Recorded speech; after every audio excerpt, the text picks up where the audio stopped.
Guys, hey guys, how's your weekend? Mine was pretty good. I went to like a bar, like where people were dancing. Met a couple listeners too. Fuck, I'm trying to remember his name. Sean?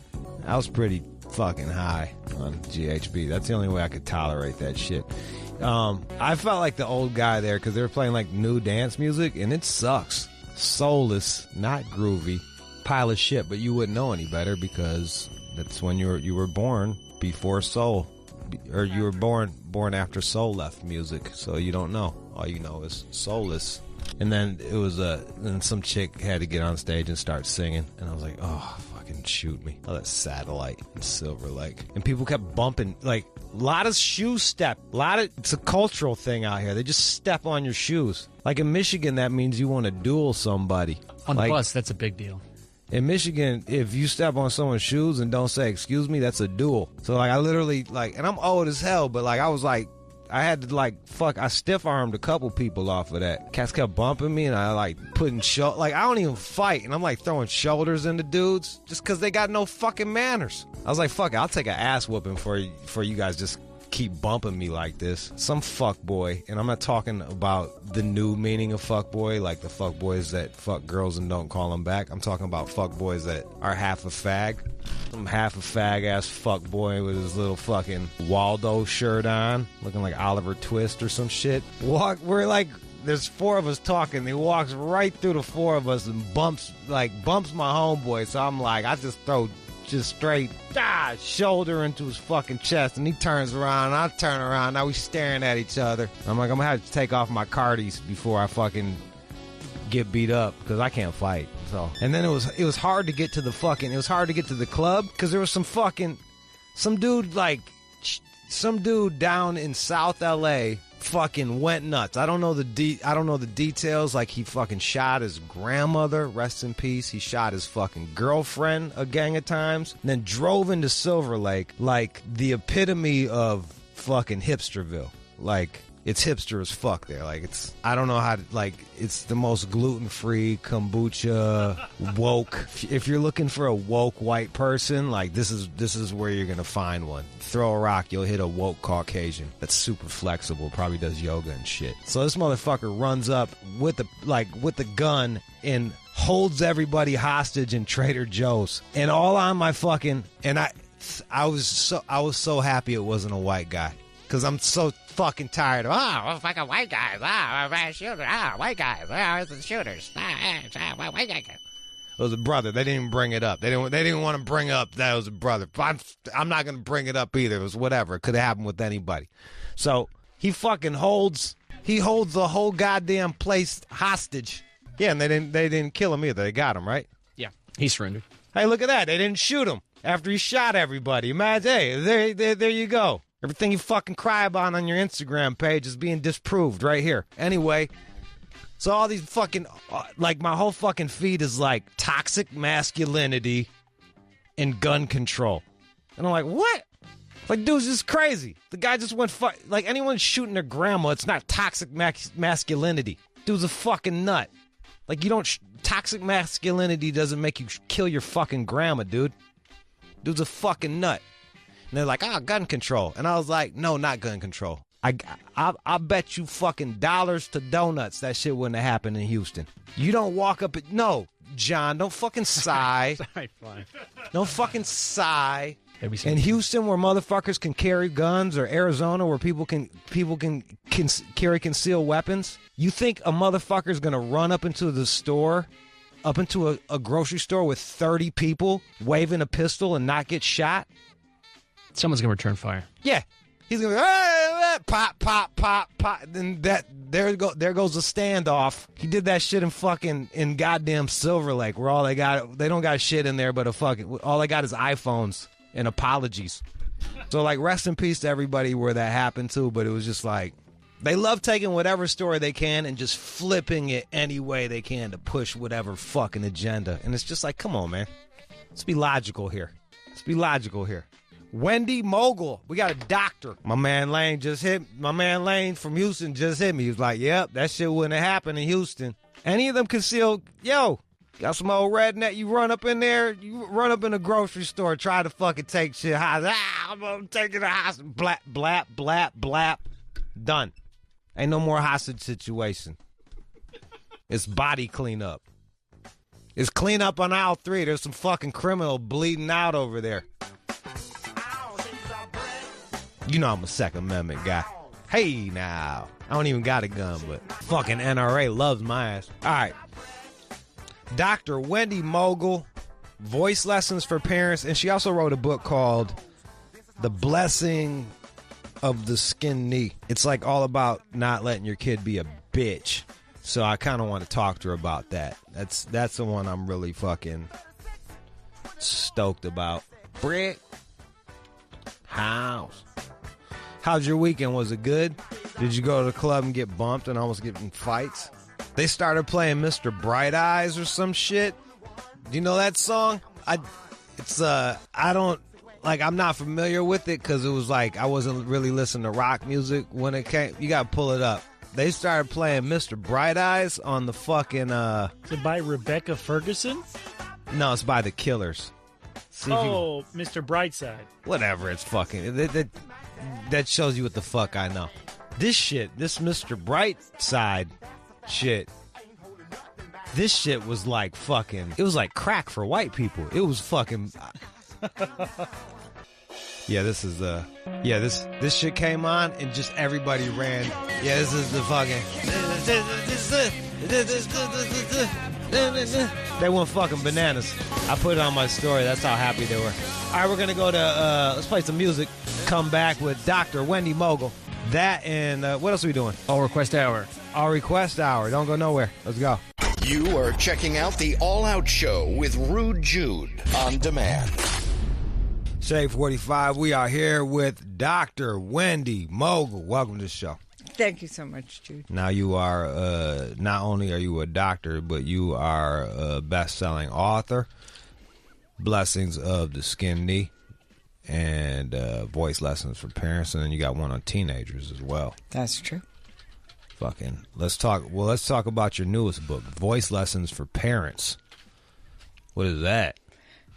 What I noticed in the past maybe 5 years was that parents who were phenomenally good communicators outside of home with their kids started whining, and their pitch would rise, and they would sound indignant, and it turned into sibling rivalry between the parents and the kids. So the kids would know they'd won. So give me a for instance, like what do you mean like when they talk to their children, what do? Their voices get higher or some shit or? Well, the first thing they do is they kind of nose into the kids' business. So they pick them up from school and they say, how was your day? Who did you sit with at lunch? Did those girls who used to be your best friends, whose bitches' moms used to be my best friends, did they sit with you or did you eat all alone by yourself? Sweetheart, do you know the word humiliation? Maybe that's what you felt. So you're saying they kind of pick... I thought you're supposed to ask kids how their day was. A really nice thing to say to kids, because school is hard for kids, especially for boys.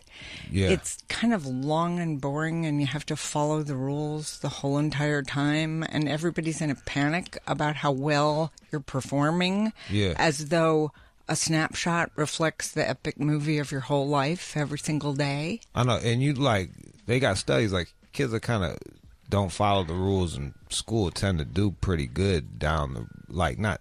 Some turn into criminals, other turn into fucking entrepreneurs. You know what I mean? Yep, those are the two paths. Correct.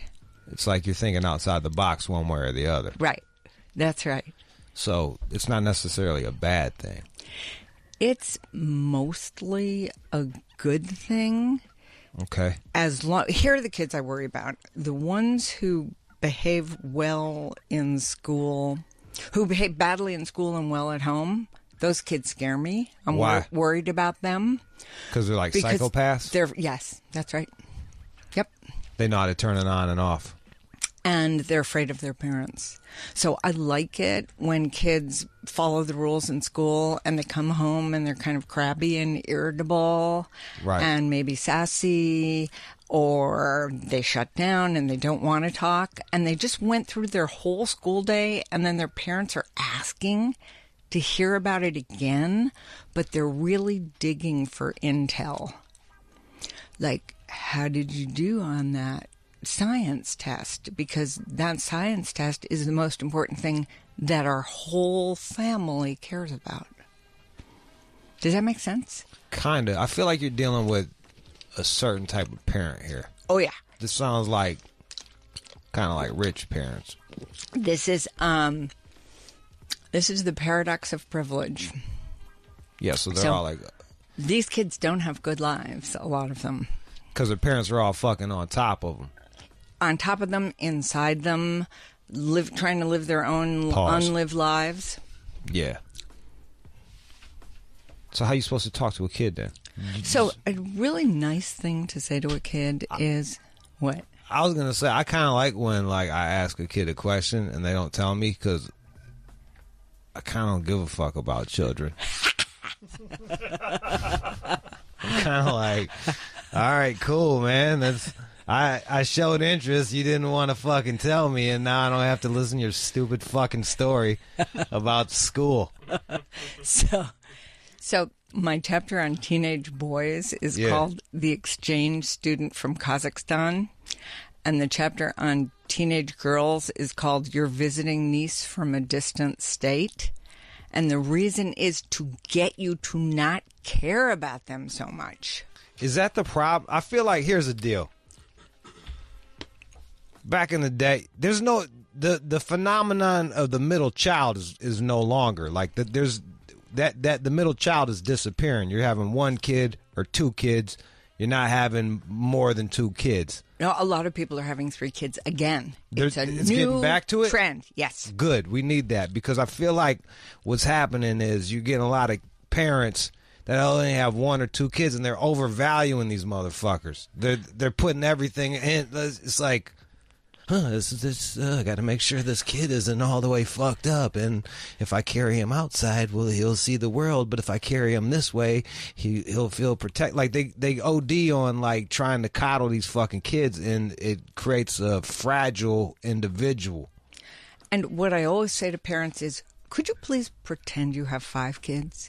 Because if you had 5 kids, you could not act this nutty.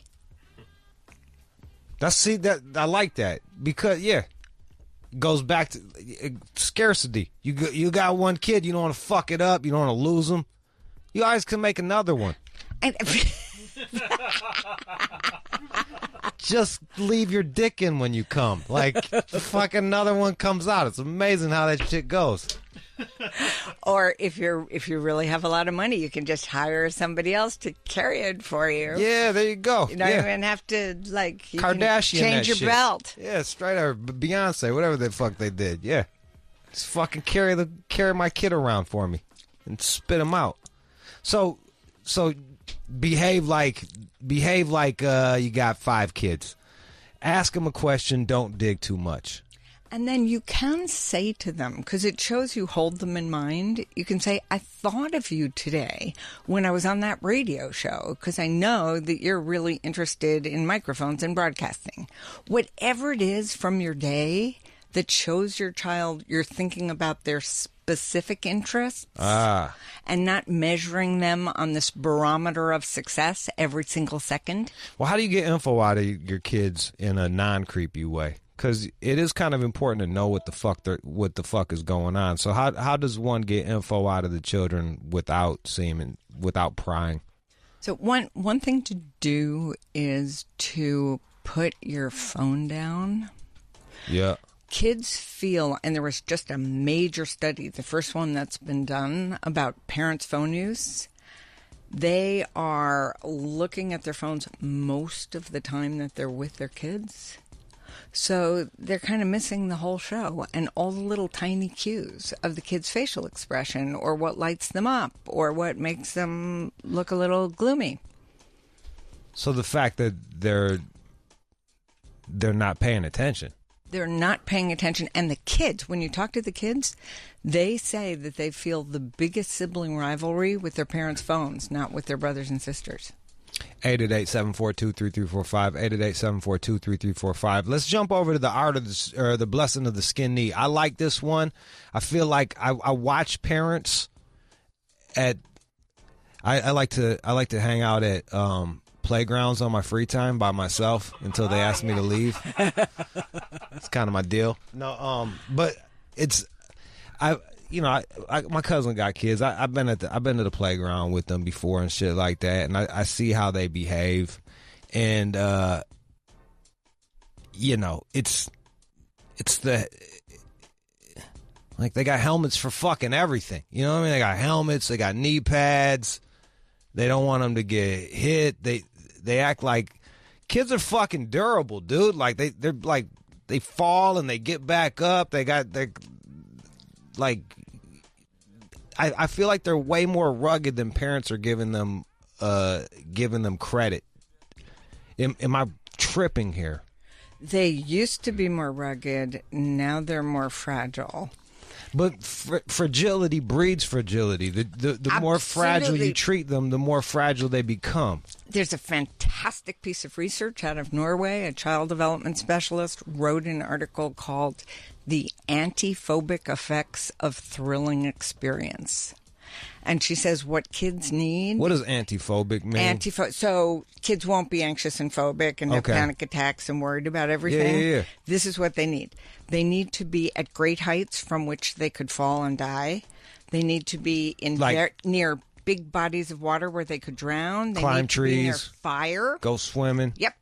They need to learn how to handle dangerous tools, and they need to be around aggressive people. Because that's a world. That's the world. Yeah, you back in the day, you would throw a fucking kid in the pool. You just like, hey, you want to learn how to throw them in the fucking pool, and then they figure that shit out, or then you got to go fish them out if they go under too much, and then there's scars from that. But so no human being in the history of the world was ever more careful because somebody said to them, "Be careful." Yeah. Right? I find it quite annoying when someone tells me to be careful. Sometimes I feel like it's a threat. Yeah. Like, be careful. Like, what the fuck? What does that mean? You're going to fucking run me over or some shit when I leave? Think I'm stupid? Yeah. Baltazar Getty just called and texted me, and he agrees. Yeah. So you got the Getty family on your side. Yay. My man. 888-742-3345. 888-742-3345. So what? I know there's a lot of parents out there, and I think we have the blessing of, we got half of our listenership is a blue collar listenership, and I feel like they treat their kids a bit differently. They don't coddle them as much. But even with that, even like blue collar now is different than blue collar 20 years ago.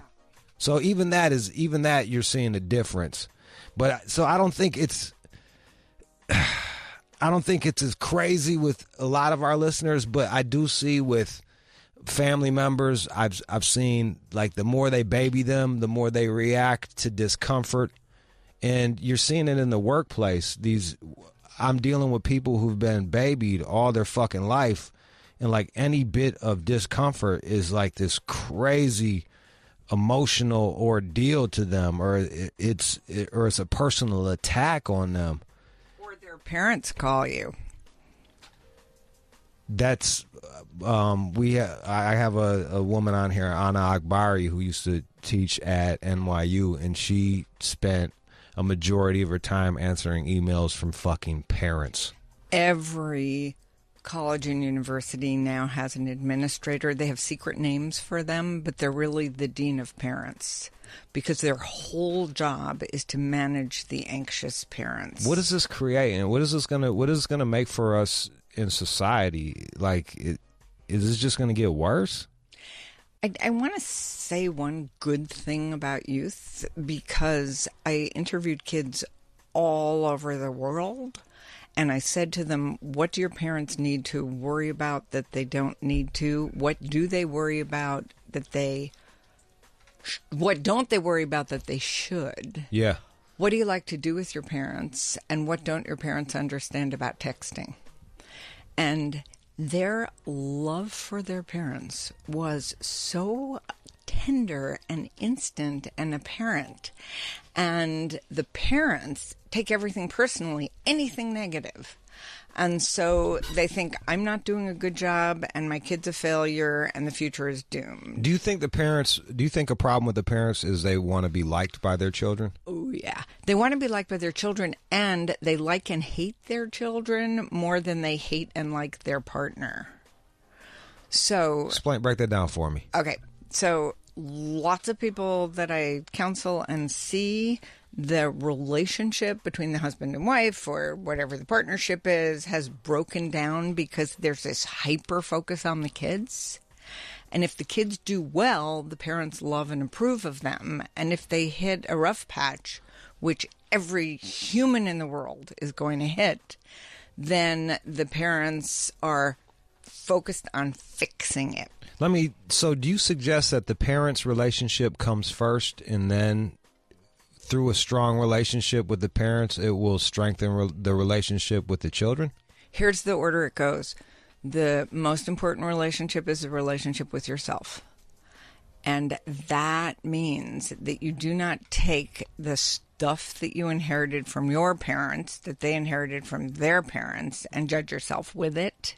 So it's self-acceptance. Self-acceptance and self-care. Okay. Because we live in a very stressful, busy, hurried, worried world. And being kind of aware of what you're doing, self-awareness. Yeah, and there's a basic 12-step principle. HALT. Am I hungry, angry, lonely, or tired? So you check in with yourself before. So am I being a dick because I'm fucking hungry? Because that shit happens. So, it happens to all of us every day. Okay, so then what's the next step? So it's a relationship with yourself, then what? The relationship with the adult who is the other parent of your child. That's what I be saying. Even though I don't have like a special significant other, I see these motherfuckers getting lost in their kids and in the fucking the partnership crumbles. I see more and more people who do not sleep together in the same bed, do not have intimate relationships with each other. All of their energy is focused on an 8-year-old boy, for example, and how well he's doing in school and sports and popularity and how good his mood is. And then the last one is the relationship with the child. Yeah, because if you take care of those other two, you can be enchanted with your child's enchantment. You can get to look at 2018 through their eyes. You can, instead of having contempt for Fortnite or for rap music, you can see the poetry in it and the beauty and the fun and the excitement, and not make your child feel ashamed for the things that they love. What do you do if you just, like, your kid does shit that fucking makes you not like them? Like what? Give an example. They're bitches or some shit like that. What if you got like a bitch-made child? What do you do? What do you do when your child's like bitch-made and like is a snitch at school or something? Something that I would like look down upon. Like, you're really fucking telling? Like, Jesus Christ, or some shit, something like, I don't know. That was just like off the top of my head. So what do you do with that? The least happy people on the planet are parents of 15-year-old girls. And the reason I bring that up is you're going to look at your 15-year-old daughter and say, oh my God, this person is so shallow. And all she does is social media, and she's not going to amount to anything. Twerking in the fucking bathroom. Right. And what you do is consider all the things that they call entitlements, privileges. And you mete out those privileges according to how accountable they are. Most of these kids have no chores. And this is every social class. Every social class. It's shocking, the change. They don't have to do anything but show up in school, behave in school, and do well in school. So you think it's important to assign these kids some responsibilities to go along with their, quote, privileges? That's why people used to have kids. Yeah. So that they could milk the cow. or they could hoe the field. I know. I was just talking to my homeboy about that. Like back in the day, kids, like you put as soon as they could fucking walk and carry things, they was put to work. They were actually they weren't just a mouth to feed. They were a hand. They were helpful. Now they're a fucking liability. And we don't even allow. I ask every single audience I speak to. I say, "Who here babysat when you were 14?" And then I say 13, 11, 10, 9, 8. I've never had an audience where there was somebody who didn't babysit when they were 8, and now we get babysitters for 8-year-olds. Yeah. So we're taking away their dignity and their money. Let them earn money. 888-742-3345. 888-742-3345. Tabitha in Dallas. Go ahead. Tabitha. All right, I'm going to put you on hold and go to someone different. Jarrell. What's going on with the phones? All right, let's try one more time. Okay, I'm going to go.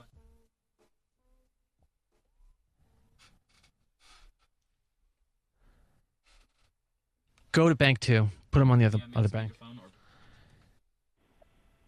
Israel. Hello? Israel, Yeah. Go ahead.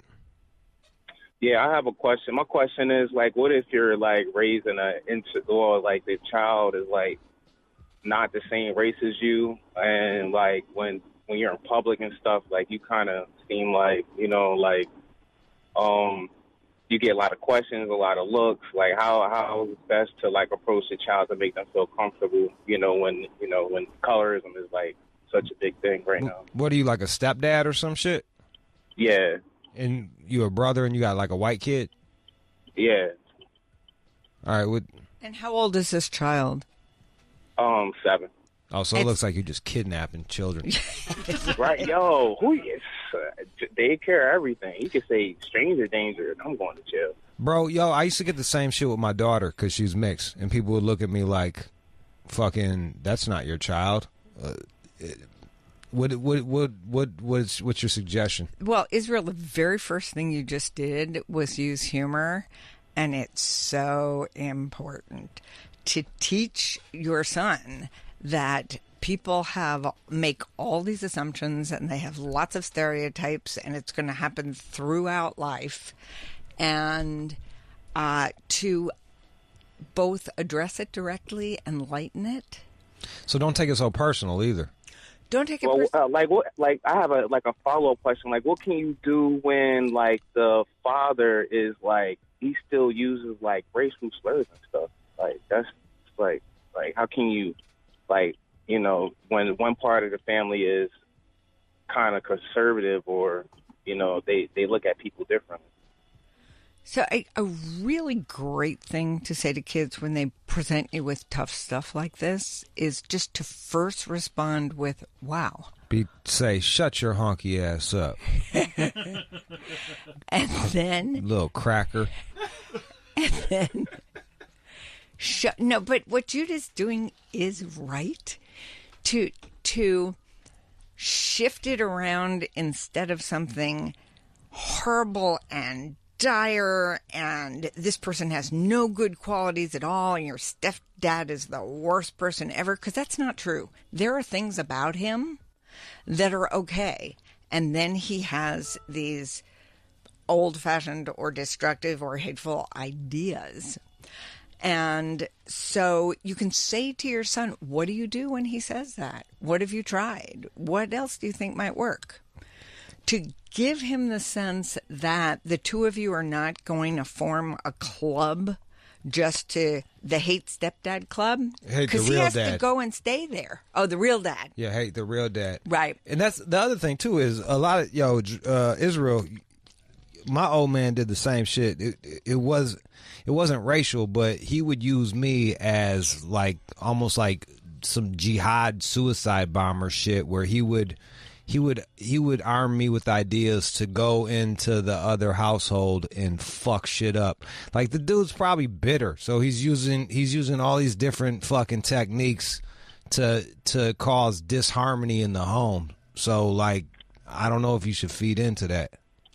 I know, man. I'm just ready to smack him, man. I should really boils out. Look, he's probably just mad that you're piping his fucking wife, dude. Like, and so he's using little passive aggressive ways to get at you, and you're fucking buying into it. And that's exactly what he wants, because it gives him some power over you, because you've got the wife and he's got the bitterness. So the more, it's like you swallow the poison and hope he'll die. At the end of the day, you're still giving his ex dick.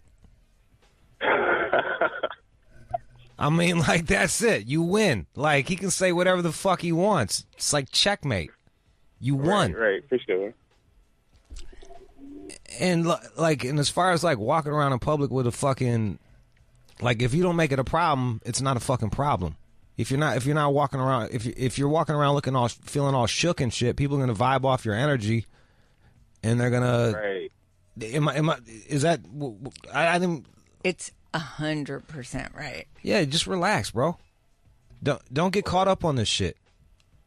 What does your son try say? not to. What does your stepson say about it?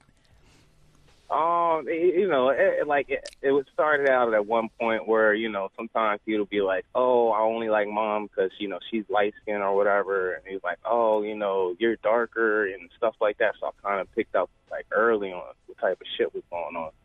So, you know, I mean, I do everything I can as, you know, that dad and being a role model and stuff. But it's just, you know what I mean? Sometimes you got to, like, it's like you don't want to invade their time with him because, you know, that's his biological family. But then again, it's like, man, I'm ready to check everybody. Like, you know what I mean? Like, one thing to say to yourself is very often kids say the worst things to the parent they love and trust the most. yeah. So if he's saying that to you, he's not afraid of your devotion and loyalty to him. Does that make sense? Yeah, it does in a sense. It sounds to me like you just gotta have to have patience with this situation, and like that's what man, you fucking a chick with a kid, man, and an ex, like you're signing up for like Ajita, you know, like this is just what you signed up for, Right. you know what I mean? I don't even want a chick to have a fucking dog. I just wrote an article called "Who's a Good Boy?" and it's about how we speak much more nicely to our dogs than to our sons. Because everybody's upset with men right now, and by extension with boys. Boys didn't do anything except be boys. Yeah, we just got energy. They fucking hate masculine energy right now, and they're trying to feminize men. And what's going to happen is they're going to raise these feminine men, and then they're going to fucking resent what they have. Like they're gonna resent what they made. They already do. Yeah, like because deep down, women don't want no fucking lame ass dude that they can run all over. They want a dude that they know is gonna be able to handle some shit. So I've been noticing maybe for 15 years an increase in anxiety in young boys that I've been in practice for 35 years. I never saw it before. The little boys are shaking in their boots because they don't know how to be. Are they being attacked by the teachers and shit? Where's it? Yes, they are. For squirming. Just for squirming. How do parents combat that? How do parents tell their kids, like, hey, man, it's okay to be a boy. Like, it's all right to have that energy. This is okay. Like, how do they combat that? Because I feel like there's a whole school system designed to fucking castrate these young boys. So what do you do as a parent? Did you ever see the Key and Peele sketch called The Phone Call? It's about code switching, linguistic code switching, how we speak differently depending on who we're talking to. Yeah. And this is about speaking like a black person or speaking like a white person. It's hilarious. It's about 4 minutes long. Right. So the boys in school do need to speak politely to the teachers. They don't do the stuff the girls do, which is to say, oh, look, Mrs. Jones, I see you have a new haircut. No boy's ever going to say that. You teach them to be bilingual in a way. Exactly. And trilingual. Let's go to Janine in Chicago. Janine. Yes. Go ahead. Okay, I have a 17-year-old and an 11-year-old. And just recently, me, the 17-year-old, her best friend mom, we all went to Mexico. It was more of an adult, older teen trip. So now I'm getting a lot of slack from everybody that's saying I should have took my 11-year-old and made it like a group trip. But she was too small. Am I wrong? Are we supposed to parent kids the exact same way, or is it room for error in it? So if you had taken the 11-year-old, I'm assuming you didn't leave her home by herself with no food and no water? No, absolutely not. She was with my mom. Of course.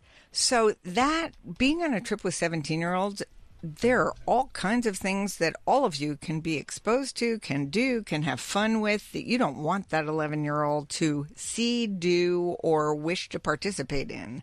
So you did a really smart thing. And this, what you're talking about is this whole new idea that we all have to be together all the time enjoying the same things. And everybody gets equal fucking treatment. Equal privileges, equal rights, equal indulgence. So you were smart and brave, and who cares what the people say? You was right. Yeah, they was wrong. Yeah, because now my mom is like, oh, well, you got to take her, my 11-year-old on the trip, and you have to do this and that. And when she gets older, by all means, we could go wherever she wants. Or you can even but it was an older kid trip. Yeah. And it just wouldn't been nothing for her to do. You can take her to the mall or some shit and have a fucking special day with her to make, like, so she doesn't feel totally alienated. But, like, yo, dog, like... I have a special... I devote one date to my children every month. Each one Man, of you them. good. It sounds like you're doing a fucking good job. You know what I think happened is your mom might have gotten a little bit tired. So once you got back and you had all that fun in Mexico, she got to say, next time take her with you so I don't have to take care of her. Oh, it wasn't even my mom. It's my aunts, my brothers, my cousins. Okay, so she had loads of family. Yeah. Fair is not equal, and the kids will try to convince you that it is. They're fantastic little attorneys, so they can argue you out of anything. That's a good point. Fair is not equal. Yeah. Like a 17-year-old and an 11-year-old need to be treated differently. Totally. All right, there you go, Janine. Rashad in Miami. Go ahead, Rashad. What's going on? Doc, I was trying to see, because you mentioned, that the energy little boys have, they should be able to have and all of that. But I'm trying to wonder how you deal with that, because I'm an African-American dad, and, my child's perceived energy when they grow up could end their life potentially. So, I'm doing what I can to try and get him to focus, be able to control that energy, not be squirming around in your chair. What would you suggest in that? How old is he now? He just turned 12. What does he like to do? What's his favorite thing? What's his favorite activity? Basketball. Basketball. Okay. So does he play it until it tires him out? Yeah, pretty. He goes. It's pretty hot as shit outside right now. So he goes, shoots for a while, comes in sweaty and chills. And what about you? Do you do things that you can express your energy and it gives you satisfaction and you don't get in trouble? Yeah. I make music. Music? You make music? Yeah. Okay, and is your son interested in music? Not so much. He sees me. He kind of like hangs around, but coordination isn't his thing right now. So, he tried to learn guitar and whatnot in school, but he definitely likes to be more involved in sports than the arts. So this is the hard work of parenting boys right now, is to find stuff for them to do where they're not going to get thrown out of school or arrested or yelled at, but allows them to both express their individuality, because it sounds like he's a sports guy. He's not a music guy right this minute. Right. But again, you don't know what he'll be like tomorrow. He's 12 now. When he's 13, he may have completely different interests. But to keep your when he was 10, he didn't like basketball. Yeah, the kids are always changing, man, so. Yep. Right.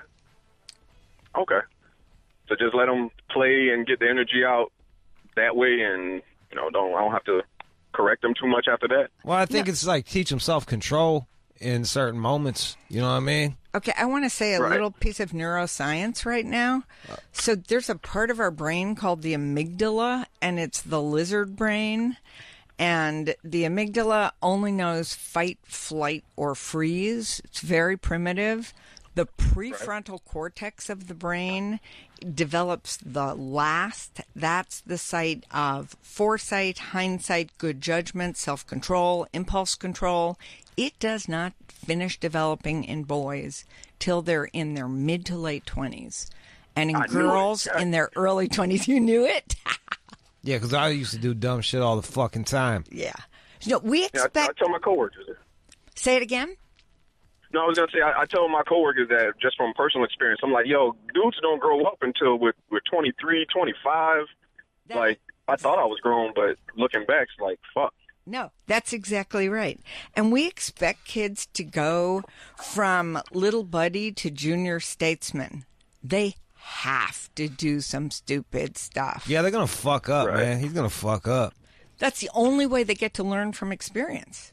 Reality is the best teacher in the world, much better than any parent or teacher in school. All right. Cool. All right, this is what we're going to do. We're going to play a song, come back, and we got the phones blown up, 888-742-3345. Dr. Wendy Mogel here. The book out right now is Voice Lessons for Parents, and I really like the idea of the blessing of the skin knee, which is that's out. And that was the bestseller right there, right? It's been out for 18 years. The New York Times bestseller. Fucking go check that one out. It's like, don't turn your kid into a bitch. That's the byline. That's the underline. The blessing of the skin. And don't turn yourself into a bitch. That's the other part. We're so mad at the kids for not being perfect. They're kids. Yeah, kids fuck up. That's what they do. They're supposed to. They need to. Because that's how you learn. The only way. 888-742-3345. 888-742-3345. Let's go. Life can bring much pain. There are many ways to deal with this pain. Choose wisely. When I fall. Shave 45, we are back. I got the motherfucking doc with me. Dr. Wendy Mogel wrote 3 books. Counsels children and shit. You're an expert. Thank you. Fucking expert. All right, let's get this shit. We're gonna help out some parents. Let's go to Lauren in Virginia. Hey, Lauren. Hello. Hi. How you doing? Good. Hello. Yeah, go ahead. Okay, sorry. I have a 2-year-old, and he is constantly falling out if he cannot get what he wants. And I mean, it's bad. Like, he'll scream to the point where he just won't stop. He'll just continue to scream, and he knows I can't take it. So I usually give in, but I was wondering, is there a way to deal with his tantrums other than letting him cry? Does he hold his breath?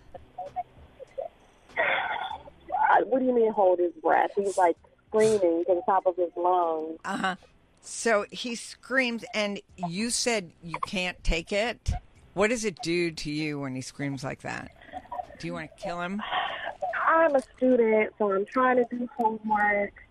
I'm trying to do something, trying to cook, and you know, my mom tells me, let him cry, let him fall out. I made him a speech appointment because I hear if they work on their speech, then maybe they can communicate better.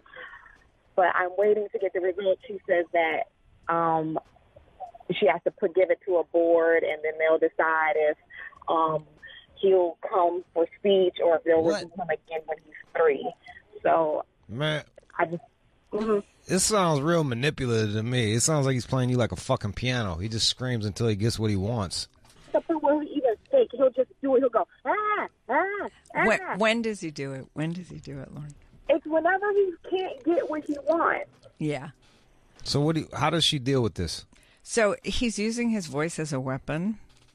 And this is tricky because you want to do 2 things at once. You want to use your brain to figure out what has triggered it for him right at that moment.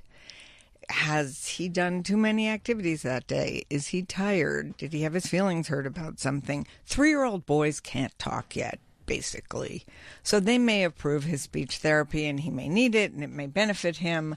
But 3-year-old girls or like 40-year-old women, they can just speak perfectly. And the boys have their voices to scream. This one's 2. 2? Yeah.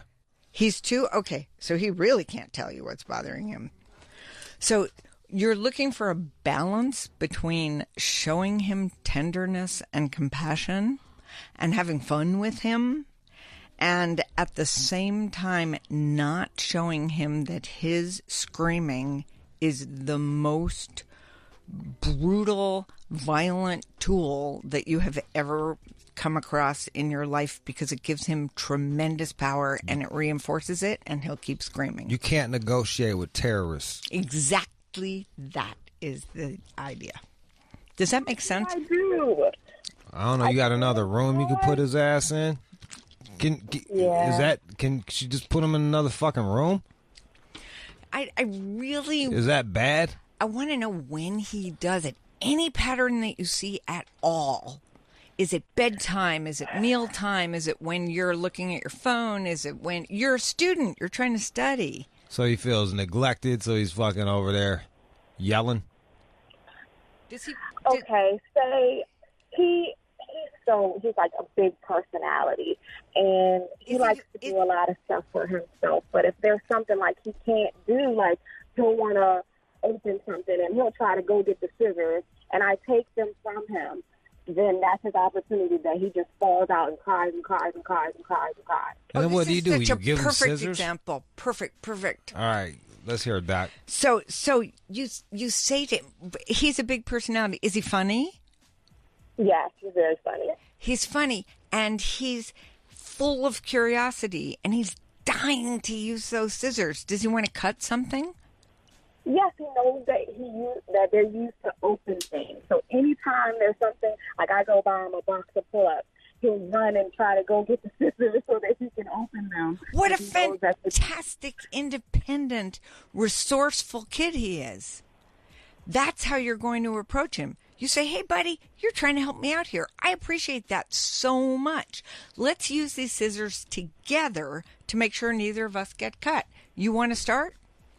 And you stay there with him, because the minute you pull them out of his hands or panic about it, he's crushed because he's trying to open the box of pull-ups. What about when there's some shit where he shouldn't get his way? Like what?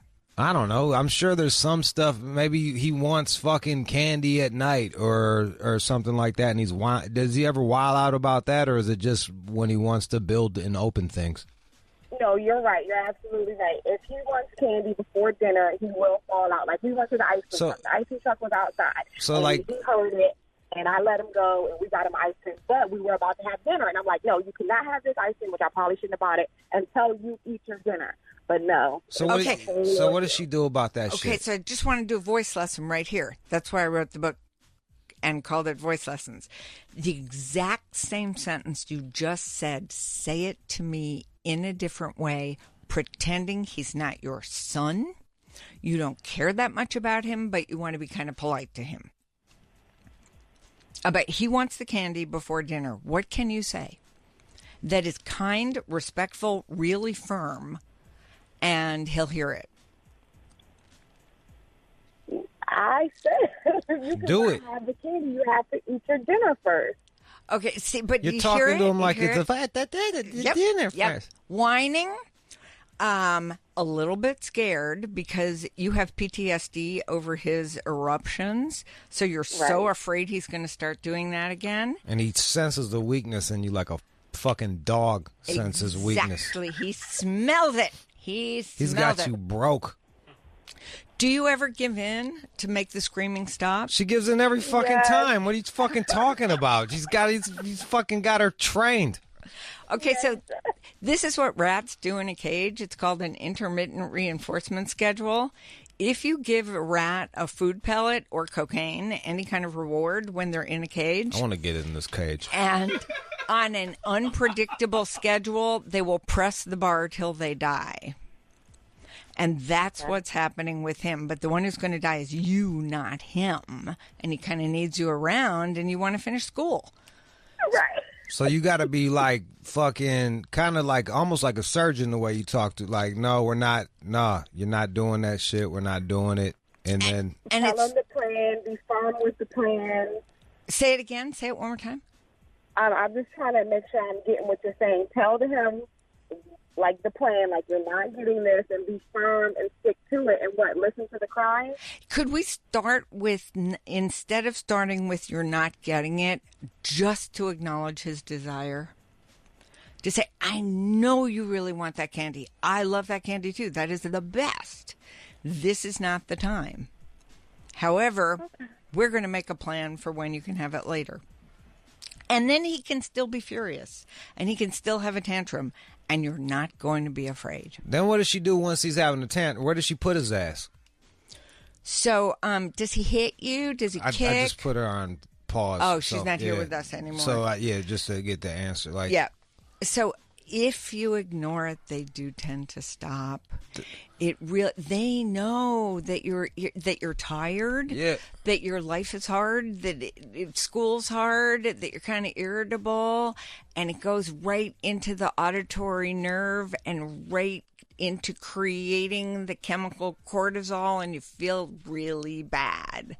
They don't know any of that consciously, but they know it unconsciously perfectly. All right, so Doc, if you stop responding to it, he's going to stop doing it. it's going to be hard for you because you ask probing questions, but we're going to try to get through as many of these motherfuckers Okay, I'm not going to do that as anymore. fucking possible. Okay. So you just got to take their info. Okay. And it's not going to be as good for you. Okay. I know that. We talked about this when you were out of the room. All right, you ready? Yeah. Okay. Samantha, New York.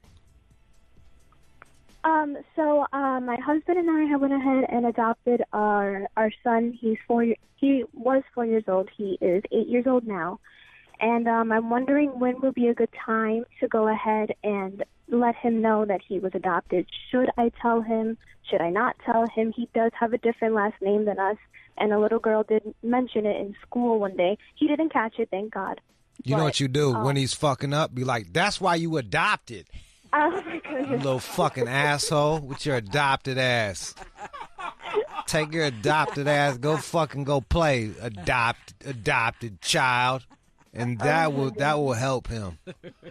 That will help him in life. Do you agree, Doctor? The minute he brings it up, you're going to tell him. And you're going to tell him just straight and not too long. Parents talk too much, and the kids get parent deaf. They can't take in too much. So you're going to have this conversation with him let's 30 times. All right, so I'll be the kid, you be the mom. Mom, I noticed that I got a different last name. Why is that? Yeah. Go ahead. Your father and I had went ahead and picked you up as a child and took you home. Was I lying out on the street? No.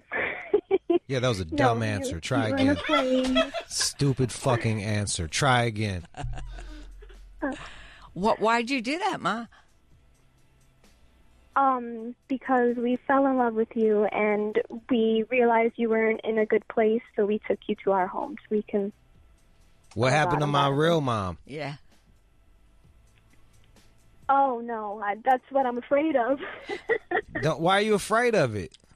I don't know how do I tell a kid that their Your mom was a them? dick-sucking dope fiend. Yeah. Yeah.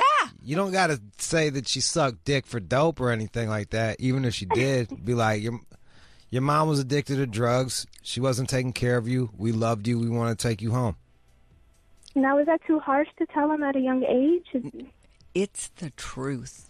And if you don't tell him the truth, he's going to make up a story in his head that is a fantasy, because he's going to get mad at you. Every single kid does.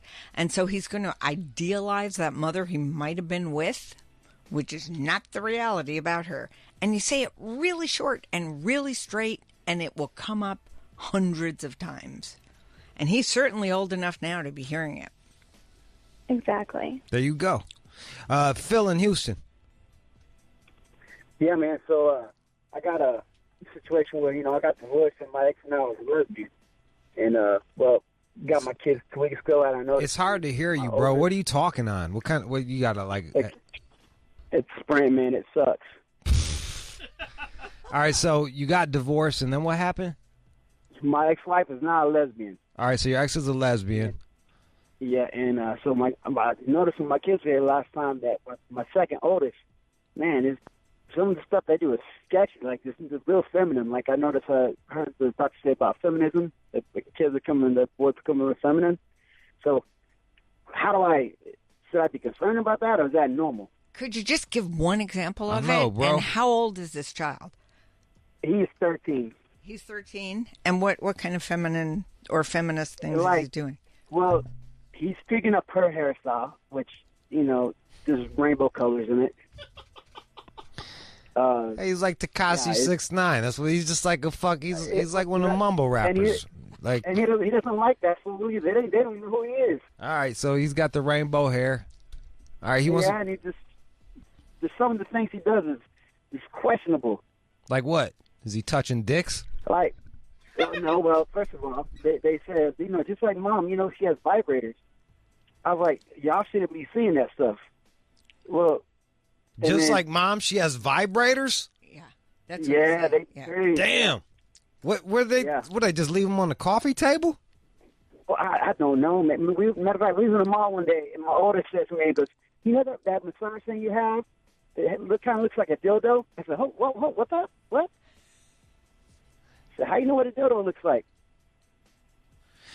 So what does he do? Does he have a talk with his ex about what does he do? No. It's you said no because you knew it wouldn't do any good, right? All right, so she's going to be holier than thou. All right, so how do you combat this? So here's the really, really hard part.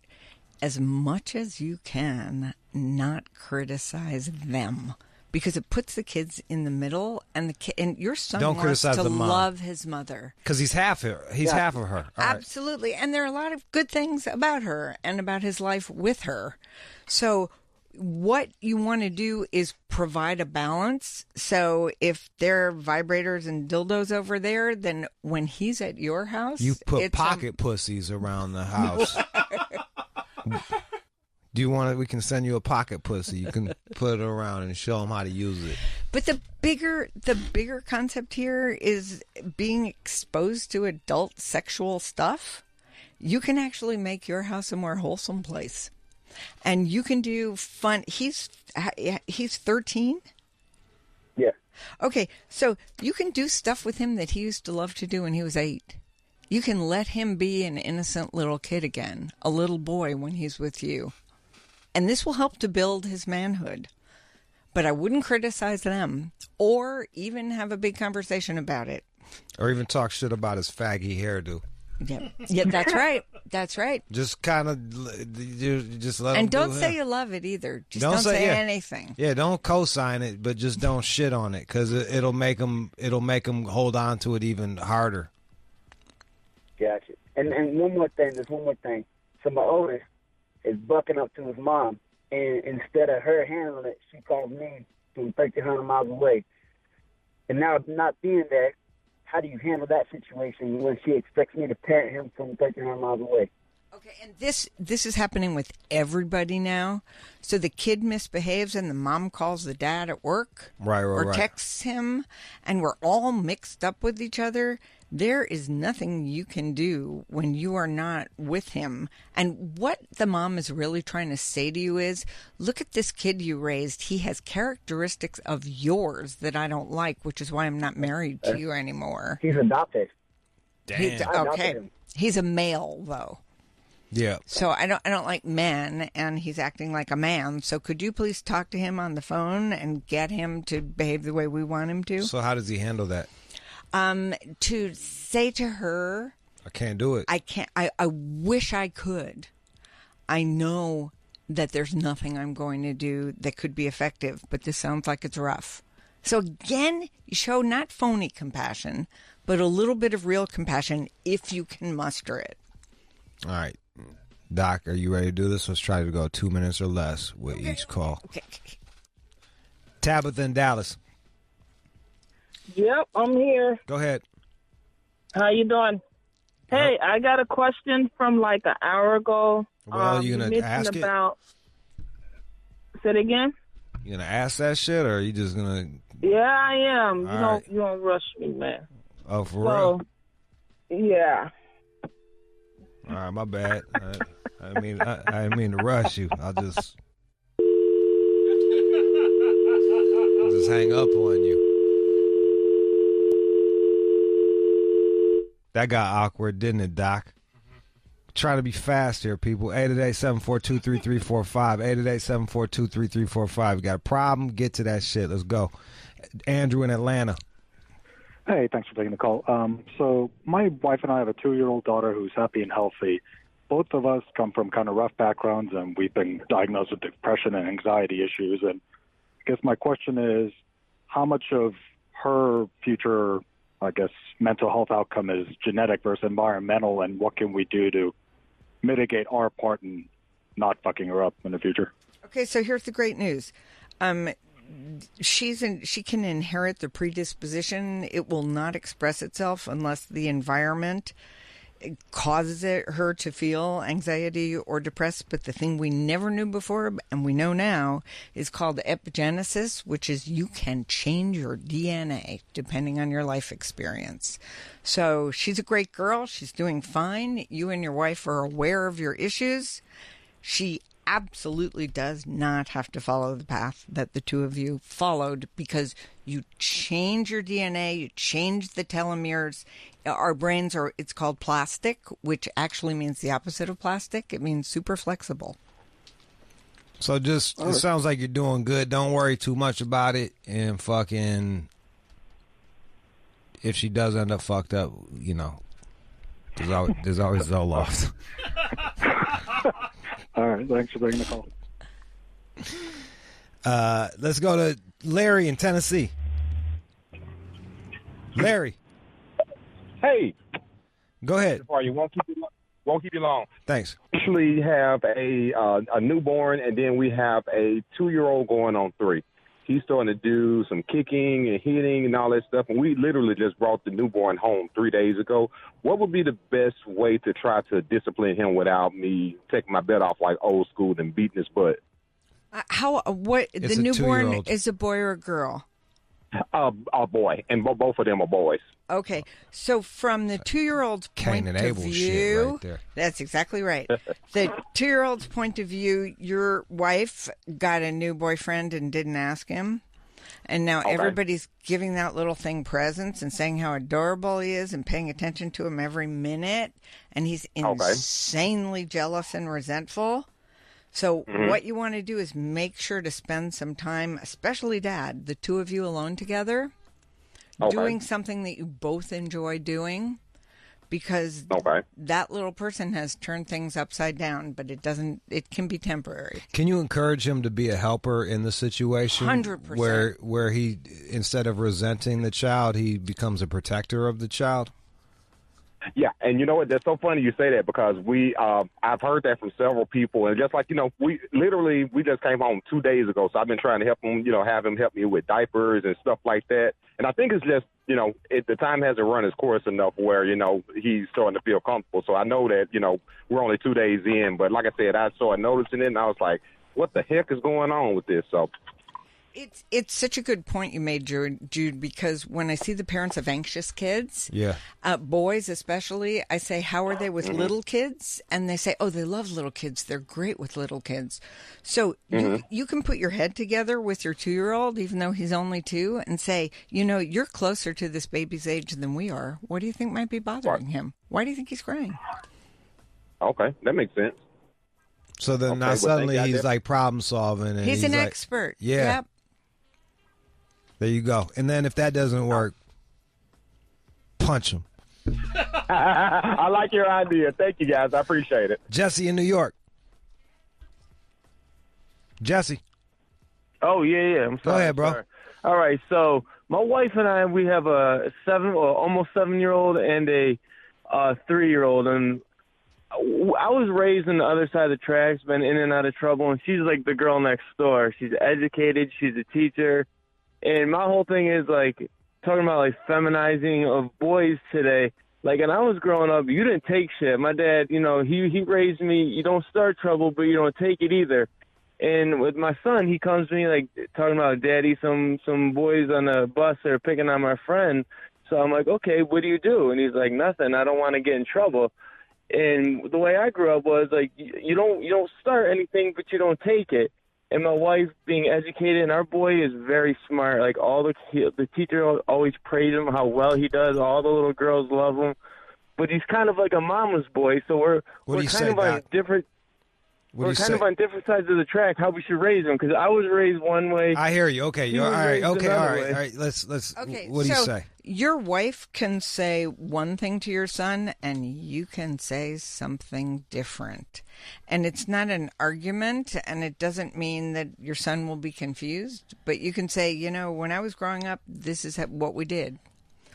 And then he makes his choice. So you're not going to go on the bus with him, but he can learn to stand up for himself. I hope he chooses your route, because this fear of when you start depending on when you start fearing authority and depending on authority to save you, it puts you in a very precarious situation. What does he do out on the streets when there's no authority figure there to step in and intervene?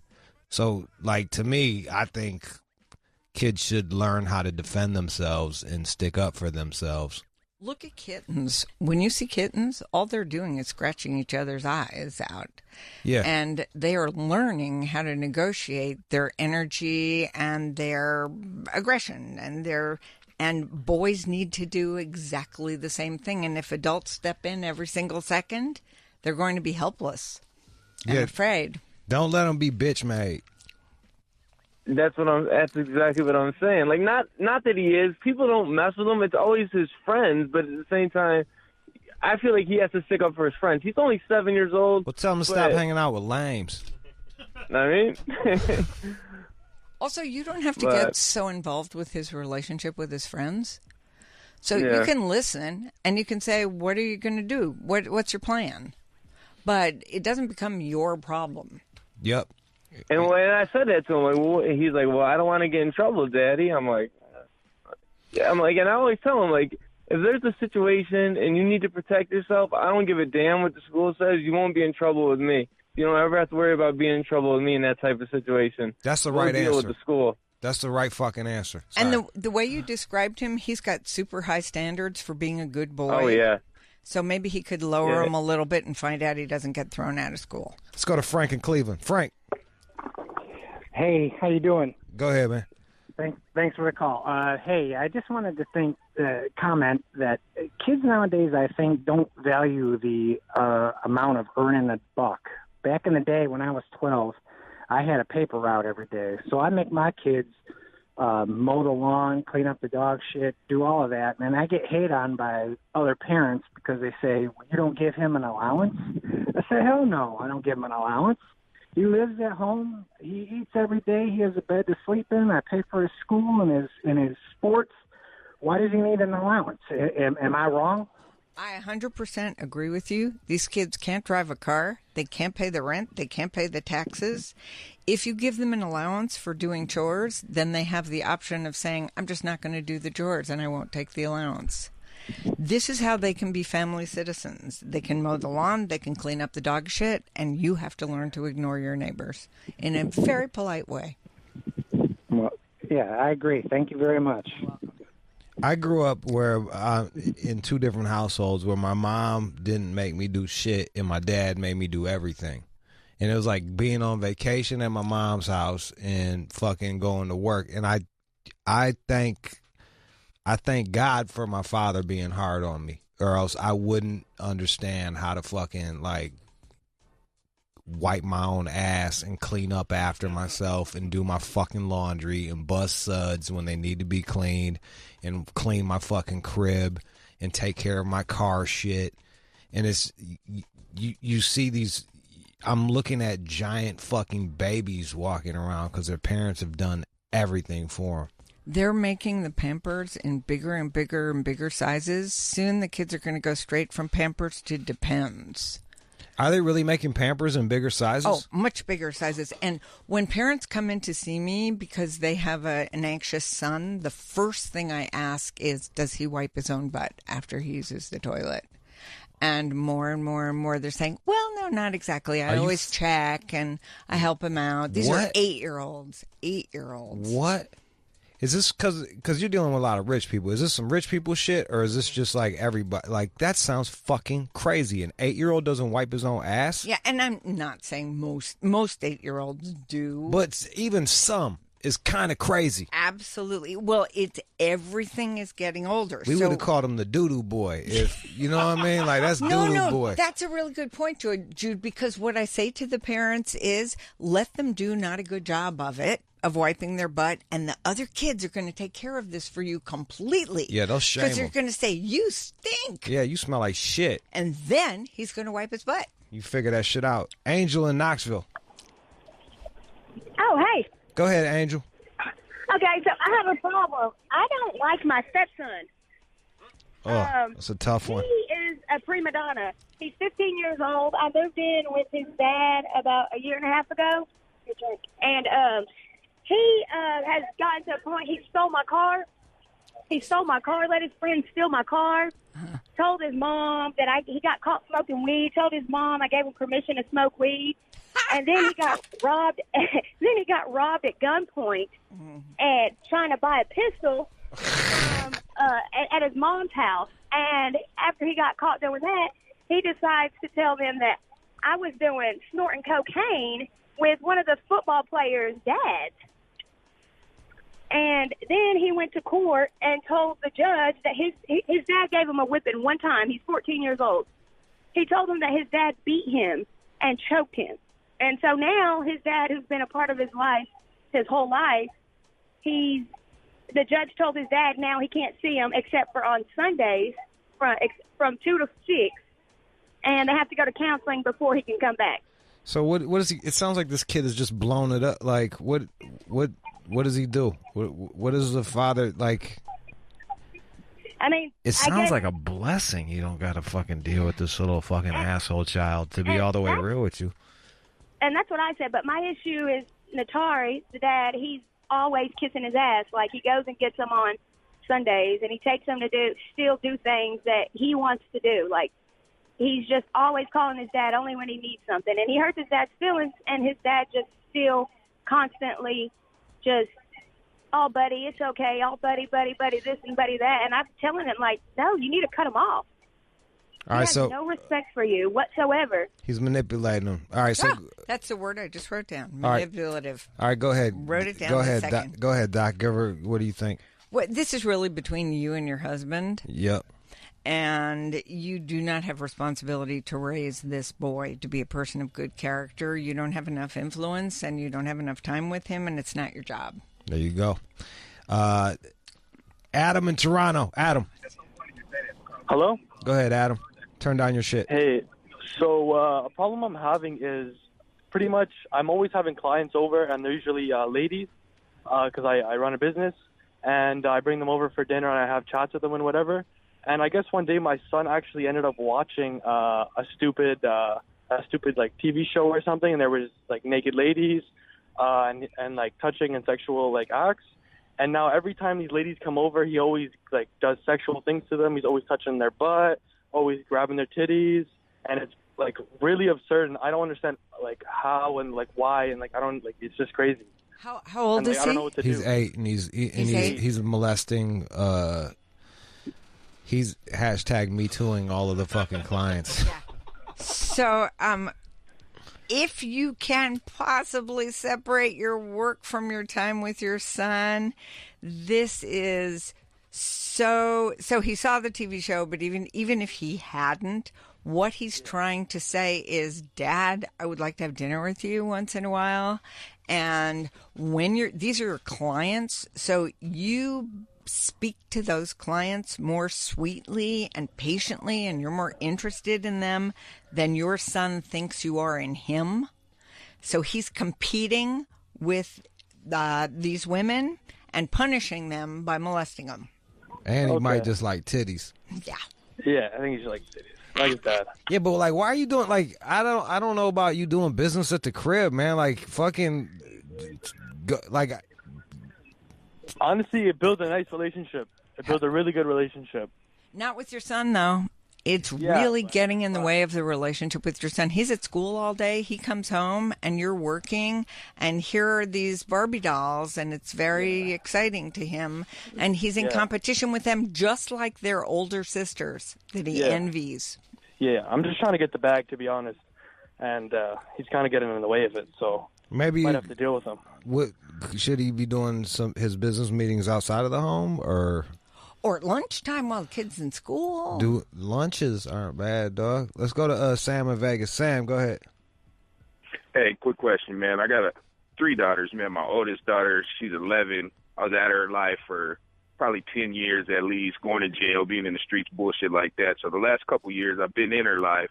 Her mom moved her and her mom moved into town here to Vegas so I could be closer with her, build our relationship bond, all that type of good shit. So after getting into it about a year or so, going to school, all my daughters going to school together, my daughter is starting to lose her shit. Her and the mom go back and forth. So kind of what you said earlier, the mom is pulling me in to be the disciplinarian when she can't handle my daughter, but then my daughter completely shuts down all the shit. She was suicidal. She ended up getting admitted 2 times over the shit, and my baby mom actually ended up moving her back to California over the shit. So my daughter's kind of knows how to manipulate her and have her way with her. My question is, what am I supposed to do, the person that's paying child support and all that type of shit over this? And my daughter absolutely can't stand being around me, supposedly.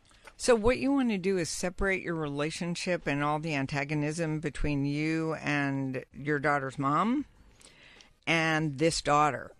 So you were the scapegoat, and you barely knew her, and you're supposed to discipline her when she doesn't even know you or love you yet.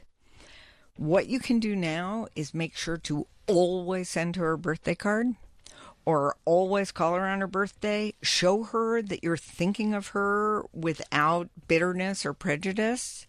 And there's very little control you can have over her daily life or over the outcome. Yeah, you had 10 years of her mom probably talking about you like you was a piece of shit. That's right. So you get to come out, and now she thinks you're a piece of shit, and she's gonna act accordingly. So it's almost like you're gonna have to do a few years of damage control. It sounds like. So just keep sending that child support and BA1 and all that type of shit. Then is what you're saying. And separate the child support from your relationship with her in your mind and in your spirit. The child support is legal and it's your responsibility, but there is a possibility that you'll have a relationship with this girl at some time in the future. If you can play the role of dad in a sort of formal but very reliable way. There you go. That's why the birthday cards. We're gonna end it with Latasha. Go ahead, Latasha. You the last one. Hi, yes. Quick question. I have a 19-year-old son. Well, he'll be 19 in 2 weeks. He's very manipulative. We got in a fight in October, and he's using non-communication as a way to get to me. I just need to know how to deal with mommy guilt so I don't fall for this little tantrum. So he hasn't spoken to you since October? Since October 27th, to be exact. Damn. See how you're counting the days? It's really, really working. It is. He's my only son, but I know I'm right in the situation. College is always going to be first. You don't buy a car before you have a license. You don't use your college money to go do wild things with your friends. So I know the beef is right, and I'm doing right by him as raising a black son, but I got the mommy guilt. I want to be like, okay, never mind. Let's just stop fighting. Just talk to me. I just want to learn how to deal with mommy guilt. Okay, so there's another alternative. Drugs. You're giving each other the silent treatment, And what you can do instead, even if he doesn't respond, is talk to him about the things that you appreciate about him, or when he's showing self-discipline, or when he's being mature, and find somebody else to give you the love and honor and confidence, because no 19-year-old son is going to do that. That's not that. They don't know how. It's not their job, and he's not your boyfriend. Oh. Okay. Oh. I definitely know he's not my boyfriend, but I definitely, it's been me and him against the world for a long time. Well, That's what the I first mean. time we've ever had a fight. But where see, he's you like, ain't got no man. He is your man. Yep. Oh, no, I do have a man. Okay. Actually, I'm engaged and I'll be married in a little bit. The problem is just we've That's never even- not talked before. Okay. And I don't want to give in just because I'm not used to us being silent or used to this way of him throwing a tantrum. You know what I mean? You think he's mad about the engagement a little bit there? No, because before I even got engaged, they got together, picked my ring. He got asked permission first. I asked his permission first. So I made sure to check off all those boxes. I think he was just really mad that I didn't say, good job, son. You went out and got a car without no license, without no money. He wanted praise, and he didn't get the praise he wanted. So then he went off and threw a tantrum. How do you buy a car with no money? That's what I'm asking. But I think he had a friend in the dealership, and his friend kind of hooked him up on the back end. So he's got car payments? He got car payments and everything, and I'm just like, but he's been getting mail to my house that's saying he's not paying these car payments, too. The same thing I was worried about is... Oh, his credit's finna be fucked. Yeah, he's just... Exactly, and that's what I was trying to explain to him, but he's it was finna learn the hard way. Yeah, exactly. I just want to be able to be okay with, not waking up every morning like, oh, my son's not talking to me. He's never going to talk to me ever again in life. Maybe it wasn't so bad, talking myself down when I know that the final decision I was trying to make was to protect him. And these are negative thoughts that we all have. If you let it lead your whole day, you're going to be miserable and he'll be fine in his mind. Humans have mixed feelings about almost everything, so he may act like he thinks this guy you're engaged to is great and they picked out the ring together. He also hates him, and he hates him for taking his place. And that's normal. That's how we all feel. That's how you feel about him right now. You love him and you're furious. So the two of you are giving each other the silent treatment.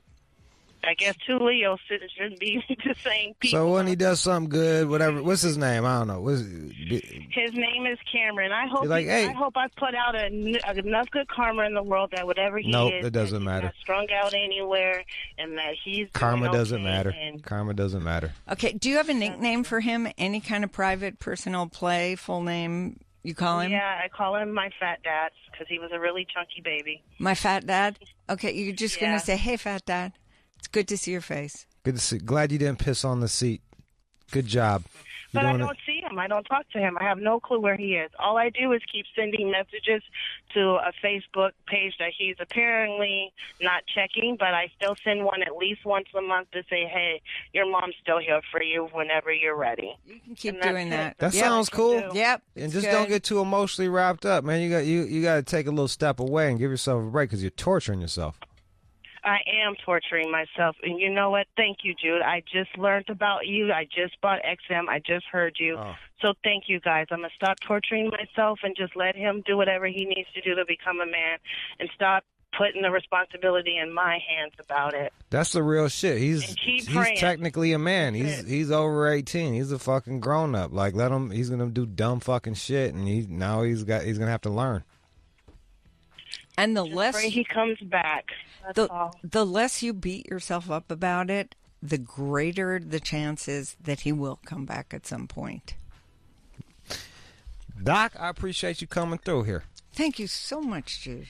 Dr. Wendy Mogel, you can follow her at Dr. Wendy Mogel on Twitter. Voice lessons for parents. Let me. The Blessing of the Skin Knee, and what's the third one? The third one is and All right, the I'll- blessing of a B-, and I have a website, wendymogel.com. Every article I write, every book I publish, it's all there. It's always good having a doctor on. So thank you, Doc. This was really fun and interesting. I had a great time. Let's go. You are checking out the All Out Show with Rude Jude on demand. Hey there. Did you miss any of the show? Go to Sirius.com/on-demand and listen on demand. Sirius.com/on-demand. A la carte. No music, just me talking shit. Follow my Instagram at OneMoreJude. OneMoreJude. And my Twitter. If you need to holler at me, I see them because no one's on Twitter anymore.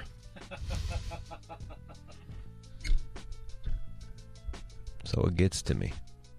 For the most part. Sometimes the shit doesn't come up. But, yeah. There you go. IG. Twitter. All Out Show. We're getting more active on our All Out Show. If you got ideas for the show or stuff that you want to see or guests that you think we should book, hit up DM All Out Show. Slide into All Out Show's DMs.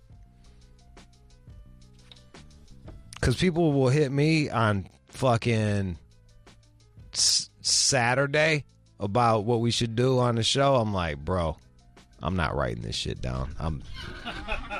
You might as well have told that shit to the wind because it just blew away. Keenan likes Facebook, too. Keenan likes Facebook? Loves the Facebook. Well, hit him on Facebook. I guess everyone's got Facebook. The All Out Show Facebook. That's what he prefers. That's the best way to get to Keenan. He's running the All Out Show shit. So hit him on Facebook. All Out Show Facebook. I guess that's where... Are people on Facebook? Or is it just for old people now? Well, that's the idea, but yes. Yeah, if you're... Yeah. To all our 60-year-old listeners, hit us on Facebook. Hey, Keenan. People are on IG. You're going to have to start going there and looking at the DMs. He does. He's all over the place. All right, good. He's on it. All right. Sweet. There it is. Whoop, there it is. All right. Let's play some music. Come on back with the news. John's got news on stuff. Nudists and shit like that. You want to hear about getting naked? Don't go anywhere. John will be back. You are checking out the All Out Show with Rude Jude on demand. And now, it's time for News from the Chin with John Z. Matthews. There are nudists out there in the world, and they're even calling this a nacation, when you go on a naked vacation. A nacation? Traveling. Is it growing or some shit? Like, how did this make the news? It looks like it. They have a couple studies here. In 2016, $4.3 billion was spent directly on new travel in the state of Florida alone. Really? Doesn't that seem high? People like to be naked. Do they? You got a roommate. You never get to be naked. No. How old are you? 43. With a roommate. 2 roommates. Hey. It's kind of pathetic. You know, I try not to think about it, but it's not a good thing. I walk around naked all the fucking time. And the shit that bums me out is they're fixing up the house next to me, because right now I got like a vacant lot, and I don't have curtains up. I just walk around butt-ass naked. And now I'll probably have to... I don't know how to put up curtains. It's going to be a big problem for me. Like the rods and shit, and getting them even. So you just go home and just whip off your clothes? Is that what goes on? What do you... I don't know. It happens gradually. It'll be like shoes. Then I'll be fuck, socks. And depending on how I want it, sometimes I wouldn't either pull that shit where I'll be like no pants and a t-shirt, or I'll go I'll take off the shirt first and then have the pants on. It just depends on how hot I am. What if you get into a fight or something? I mean, like... Get in a fight in my home? I don't know. If somebody comes in, you got to fight to the death, you're naked. I'm not going to be thinking about that. I got an axe. Why? I got a fucking big-ass axe next to the... Ever since the Mexican tweaker broke into the crib, now I just got an axe. You're just going to beat somebody with an axe? I will chop a motherfucker. Can you imagine a naked dude coming at you with a fucking axe? Flaccid dick, just fucking dick flaccid, fucking big ass axe. I wouldn't want no parts of that. Even like, I'd be like, get the fuck out of here, man. I would not go in like judo mode. Like, he'd have to be a trained fighter. I'd run. Yeah, I bought one from the flea market. For self-defense? Yeah, it's right next to the fucking bed. I'll split a motherfucker's head. Or even if I, let's say I miss and I hit the collarbone, I'm cutting through the fuck, like cutting arteries, bro. That's a big commitment. I mean, even I can can go wipe back- that person out. Fuck him. If you are breaking into my house, fuck you, die. I agree, but with an axe, that's a bloody scene. That's the only, you're pretty up close there. Look, man, like, not to get too dark, but I get, I wouldn't trust myself with a gun. I might end up fucking shooting myself. So fucking the axe it is. You can't kill yourself with an axe. You can't be like, this is the end, and then fucking put the axe, like go fucking forward with the, axe yourself in the fucking face.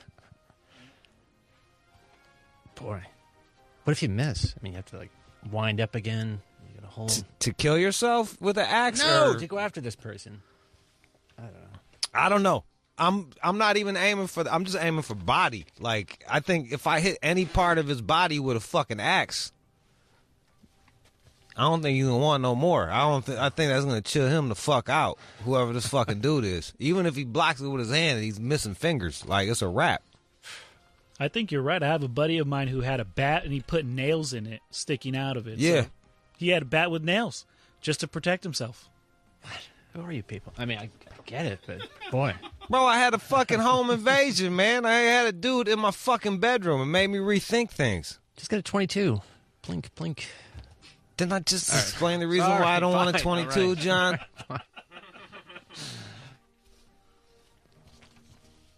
Go on with your fucking story. Okay, but so the naked people, there's, looks like a neuropsychologist they spoke to based in New York City. Some people have routine lives. They wake up, go to work, but being naked, it allows them to be free. And you're sort of out there doing something adventurous. Look, man, I feel like here's the argument for being naked. You barefoot, you walking on the soil.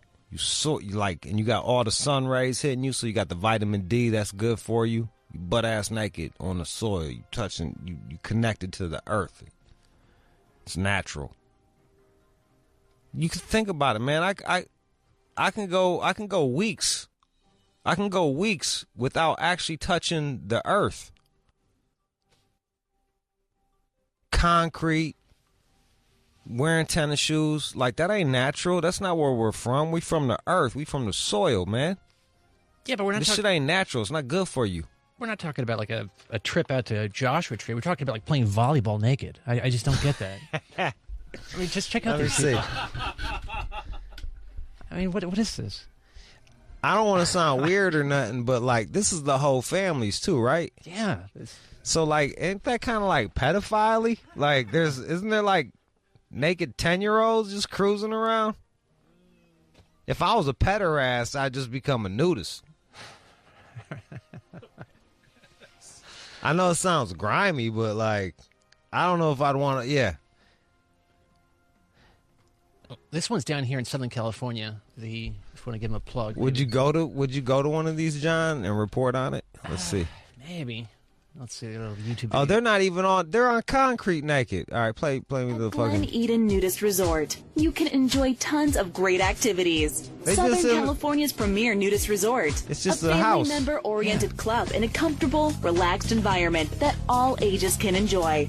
Offering tons of Pedophile. entertainment, ranging from volleyball, swimming and dances, to karaoke, restaurants, and more. Enjoy a free beverage when you mention this ad. Plus, first... You get a free beverage if you mention this ad. Wow. Right for your naked karaoke. Calm down. You get a free. Here's a free fucking Pinot Grigio if you mention this ad. So here's the story. My homeboy, he's fucking 6 feet. He's like a 6'3", super skinny white dude. fucking real gangly. Picture like a 6'3" Jim Carrey. He decided he was going to go to a fucking nudist resort. And what he did was he shaved around his crotch area.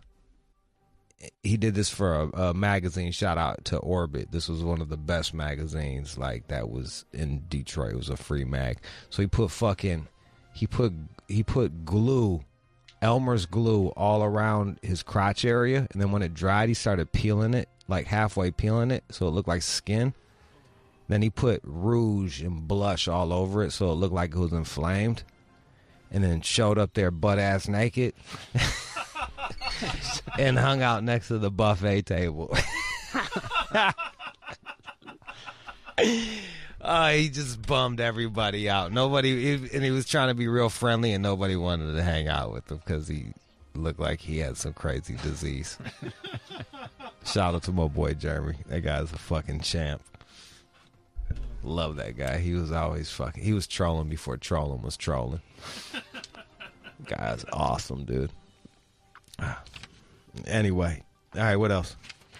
So this guy Tekashi69, he found himself in some trouble over the weekend, according to TMZ, and his story's changing. But initially, they were saying that he was kidnapped, pistol whipped, and robbed, and he went to the hospital. He was in Brooklyn shooting video till early yesterday morning, and supposedly they got him while he was shooting the video. Well, he was going home at that point, so he was. So he was waiting on his ass, and then the sources say that 3 hooded gunmen got out of their car, grabbed Tekashi, and pistol whipped him, knocking him unconscious.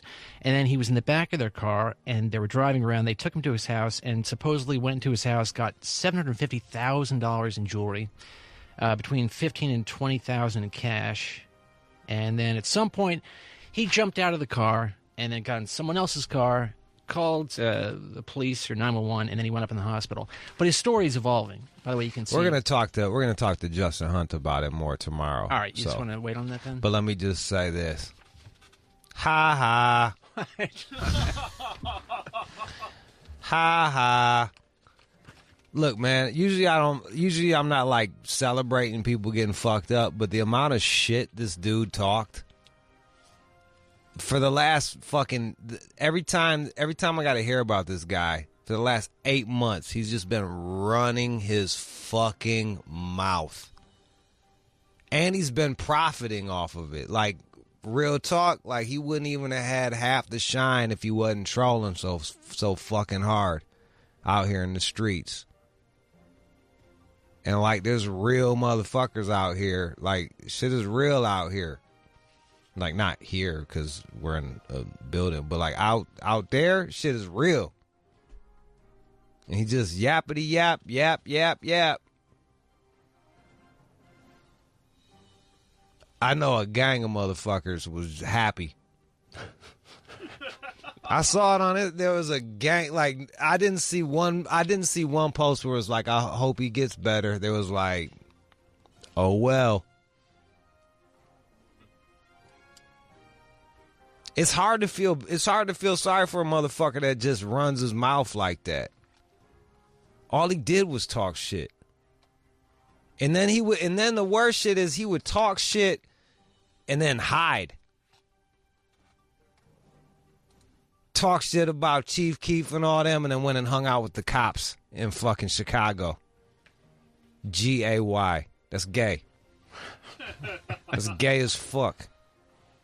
Talk shit down in Texas, and then wouldn't come on the stage until they got rid of all the rappers that was mad at him. What is that? Gay once again. And then they got him in his home. They got him in his home city, in New York City. They touched his ass. And by the way, the story's changing somewhat now, not by much, but he's now uncooperative with the cops. So, but Justin will cover that more tomorrow. He was probably sleeping the whole fucking time. Something's weird. He's keeping it real. Uncooperative with the cops. There it is. Keep the street code. Keep your street code shit. He called the cops, but then he didn't cooperate with them. Actually, that's what I did too. My sister called the cops when that guy broke in, and then I just didn't want to even deal with him. I was just like, I was like, damn. I just like as they were talking to me, I was like, God, I just remembered. I hate you, motherfuckers. So what? So there's that. So I'm not fucking doing anything. Fucking Cagney and Lacey showed up. Anyway, give me something else. This seems to be real. This lady, she was on a flight and decided to urinate on the floor. Hey. But they're... I wish you would have done that on my chest. What? But supposedly this is on this airline Wizz Air, which made me very nervous. That's the irony. That's kind of a... Is that irony? Yeah. Or... Yeah. All right, so... Oh, damn, she really... Yeah, she's squatting. And... The white lady. This is a... why did I picture like a fucking... I know it's not... You know why? Because they be shitting in the streets in India. So, like, I just pictured like a fucking Indian doing that shit. It's not fair. It's not fair to them. But, like, when you got 1 billion people just shitting in the fucking streets... It's Wizz Air. It's a Hungarian low-cost airline. They were flying from London to Warsaw. She's a Slav.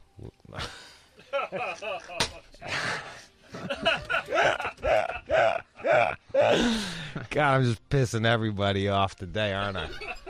But somebody whipped out their phone. Would you do that? Take a picture of her pissing? I never... Yo, dude, real talk. I'm old, so whenever like something wild like that is happening, I'm just in the moment watching it. I'm never thinking like, let me tape this shit. Yesterday I was getting head, and I just started taping it, and it was hard to because I wanted to make her watch it. I was like, watch me. I was like, yeah, it was like watch how you suck my dick. Like, but even like taping it, it was so hard to concentrate. I don't know how motherfuckers do that. Hats off. Hey, Bang Brothers, hats off to you guys. I don't know how you fucking get head and tape shit at the same time. My camera angle, it was all shaky. I was missing my dick half the time. It was fucking, I was getting her ear. It was fucking awful. It was like the most, and when I went back to, made her watch it while she was riding me, it was, I wanted to apologize for the camera. Like, I was like, this is a really awful camera angle. I'm really sorry about that. Did you delete it? I'm no Spielberg. Yeah, I deleted it right there in front of her. I was like, I'm going to delete it. Don't even worry about it. Somebody kept the camera on this lady urinating in the... All right, let's see. Here we go. All right, come on. Oh, my day. She out her fucking mind. Wait for the puddle. I got to see the puddle. It's right there. Oh, yeah. That's a flood. And this bitch on the phone. I don't believe... How is she on the phone? It's my fault. Police are coming. It's all my fault. Yeah, I did ask. That is disgusting. I know. You are a grown woman. Get up off the floor. I know. That is disgusting. I know. So why are you doing it for? I know. I did ask. I did ask. Can I go, please, to the toilet? So you think it's all right just to sit down and piss on the floor like that? I couldn't stay it. I did ask. Can I please go to the toilet? They said no. They did say no. So you think it's okay to piss on the floor? I know. That's not okay. It's not okay. I don't know. She's from the Iron Curtain, bro. Like, they didn't have toilets there. I did ask. I asked to go on the... At least pee in a cup or some shit like that. You know what I mean? Like the bums do. Pee in a jug. And it's unclear if she was arrested, but the cops did show up, and she was a little unruly. So what happened next is unclear. How drunk was she? I don't know. What is that? But she was able to argue in English, which was pretty good. Fuck me, dude. Again, I did check this out. The fact that it's on Wizz Air is just a little too perfect, but it looks real. Why would you call something Wizz Air? It's like piss. I don't know. That's what they used to call pee back in the 80s. I'm gonna take a whiz. Well, it's out of Hungary. Hungry. There you go. All right. Are they the ones that won't let all the immigrants in, or is that them? That sounds familiar, but I'd have to look. That would Shout not out to surprise me. you guys. That's fucking awesome. They're like, miss me with that refugee shit. Fuck out of here. I don't know if it's hungry or not, but that shit tickled me. Yeah. All right, there you go. She pissed in the airline. Someone whipped out a phone, filmed the whole thing. And then argued with her while she... Man, it's so good. Like, man, they're really good at this shit now. Just arguing with the phone. I couldn't do that. Tape and argue at the same time, or piss. All of it. Yeah. That whole situation is not in my future. How was she getting a phone signal in the air? No, she was. They were on the tarmac. They were refueling or something. That's why she couldn't go to the bathroom. Oh, they wouldn't let her in the bathroom? Yeah, this was some sort of protest or I don't know. Why don't you just walk in the bath? Like, if you got the balls to fucking piss on the floor, why not just walk in the bathroom? Like, was there someone like fucking like running back and forth, like blocking her way and shit? Seemed to make sense to her. Classy. Yeah. Fucking touch of class. I wonder what she does for a living. Give me something else, John. George Michael. Yeah, George Michael. So, George Michael. All right, well, hold up, man. It's all right.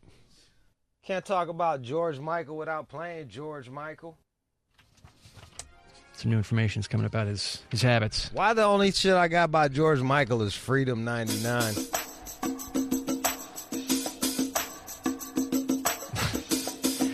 So it looks like he overdosed on GHB 2 years before he died in an alleged suicide. He liked the GHB.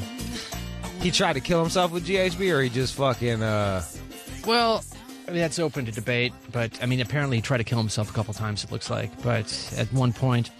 He took too much, and he was in a bath, and then he was underwater. They had to revive him and take care of him. But did they call the cops?